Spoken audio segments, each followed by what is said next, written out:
Aqui entre nós está o educador, teólogo, filósofo e psicanalista Rubem Alves, e também o educador Samuel Lago. Muito obrigada pela presença de vocês.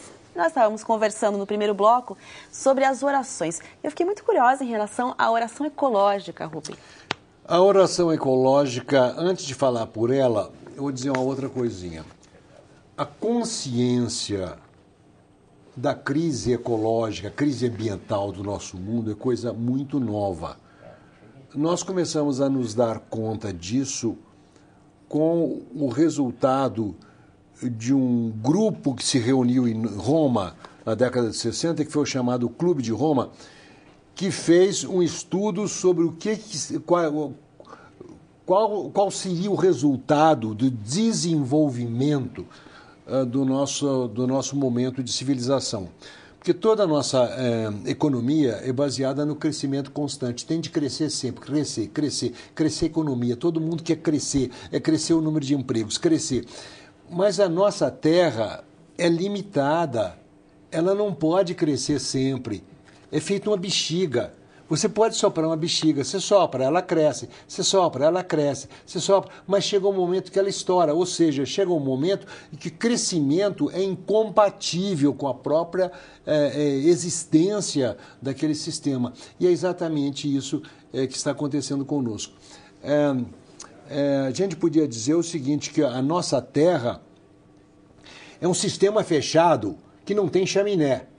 Ou seja, nós não temos maneiras de nos livrarmos das toxinas que o nosso crescimento econômico está produzindo. Isso em 1960, Clube de Roma. Mas essa consciência já existia mais de 60 anos antes. Então, esse homem chamado Walter Rauschenbusch, que estava vivendo no meio do capitalismo selvagem dos Rockefeller, dos Rothschild, lá nos Estados Unidos, percebia perfeitamente o que as fábricas, por exemplo, com as suas fumaças, com as suas fuligens, com os lixos, com os detritos, o que aquilo estava acontecendo com os rios, o que estava acontecendo com os mares, com os lagos, com a nossa atmosfera. Então ele tinha consciência disso. Então essa oração dele exatamente pedindo, primeiro, agradecendo a Deus, ó Deus, nós te damos graças por esse universo, nosso lar maravilhoso, fantástico, te damos graças pela sua exuberância e riqueza. E depois ele começa a falar sobre as coisas que nós estamos fazendo com esse universo, nós estamos destruindo esse nosso mundo. E ele está chamando a consciência dos cristãos para esse fato de que cristianismo não é para preparar as pessoas para ir para o céu. Aliás, antigamente era assim, né? Todo mundo ia para a igreja para ir para o céu. Todo mundo tinha medo do inferno. Era isso que se pregava. Para que nosso Senhor Jesus Cristo foi crucificado? Para salvar a gente do inferno. É só salvar do inferno. Não é nada disso. Deus jamais pensaria em fazer um inferno. Um Deus que fizesse um inferno seria um torturador que não mereceria o meu respeito e o meu amor. A nossa coisa é preservar essa terra, porque, segundo a tradição cristã, Deus criou um jardim. Nós estamos destinados a um jardim, a relação harmoniosa entre o homem e a natureza.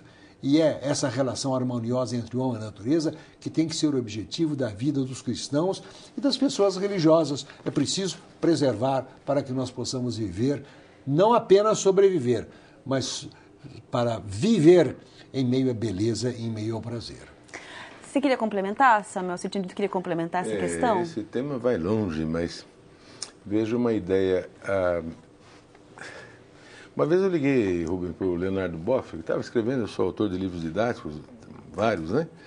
E eu queria mostrar assim, de onde que vem essa visão humana, antropocêntrica, de que você é o rei da cocada preta, traduzindo aí.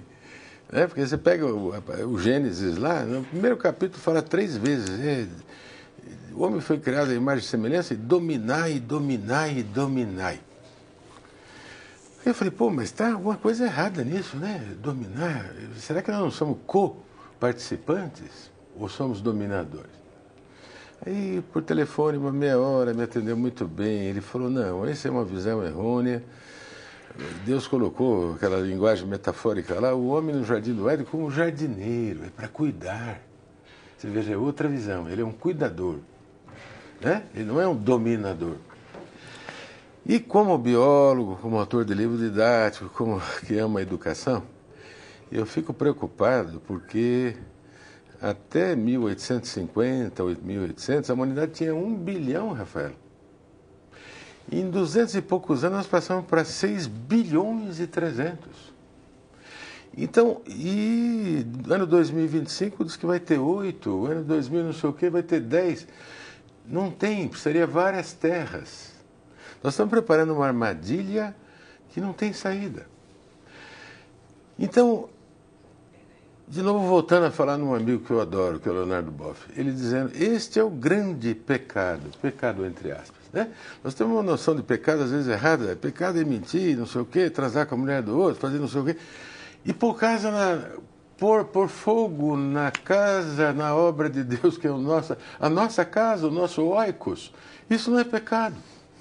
Destruir onde você mora, como um louco que põe fogo na casa, isso não é pecado.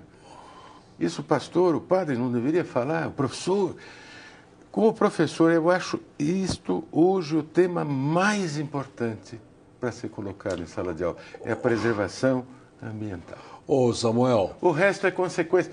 Sem fazer isso aí, não adianta ficar falando que nós estamos acabando com o planeta. É uma angústia. Deixa eu dar uma contribuição. Eu escrevi um livrinho, com o nome Vamos Construir uma Casa. Nesse livrinho, Vamos Construir uma Casa, eu vou caminhando com as crianças pela casa, construindo a casa, ensinando a usar ferramentas, as coisas, porque os nossos currículos, os nossos programas, na grande maioria, são completamente divorciados da experiência com as crianças. Então chega um lugar que eu com as crianças vamos lá para o banheiro para discutir a questão do banheiro, que é um lugar importante da casa. Pela água, uma coisa é a água, da onde vem a água, o problema da água, está lá no banheiro. É só prestar atenção na torneira que você vai para o problema da água no mundo inteiro. Dizem que as guerras do futuro não serão por petróleo, mas serão por água. E tem também um outro objeto lá, estranho, que dizem que é vaso, antigamente chamava latrina, que é onde nós depositamos as nossas flores. A gente dá descarga e as flores desaparecem. Então eu faço uma brincadeira com as crianças, a gente fazer um cálculo de quanto de fezes cada pessoa produz por dia. Eu chutei lá que eram umas 250 gramas. Deve ser mais. Uns produzem 1 quilo e outros produzem 10 gramas. Os africanos devem produzir umas 10 gramas. Aí eu começo a brincar com as crianças, dizendo, a tua cidade, quantos habitantes tem? Curitiba, quantos habitantes tem? 2 milhões? 1 milhão, pouco mais de 1 milhão. Aí você vai, então faz aí, agora matemática. 1 milhão de curitibanos, todos eles dando uma contribuição de 250 gramas de fezes por dia para o ambiente. Tá bom, isso por dia. Aí você multiplica por 30 dias, aí você multiplica por 1 ano, e você vê aquele número desse tamanho, e aí você ensina a criança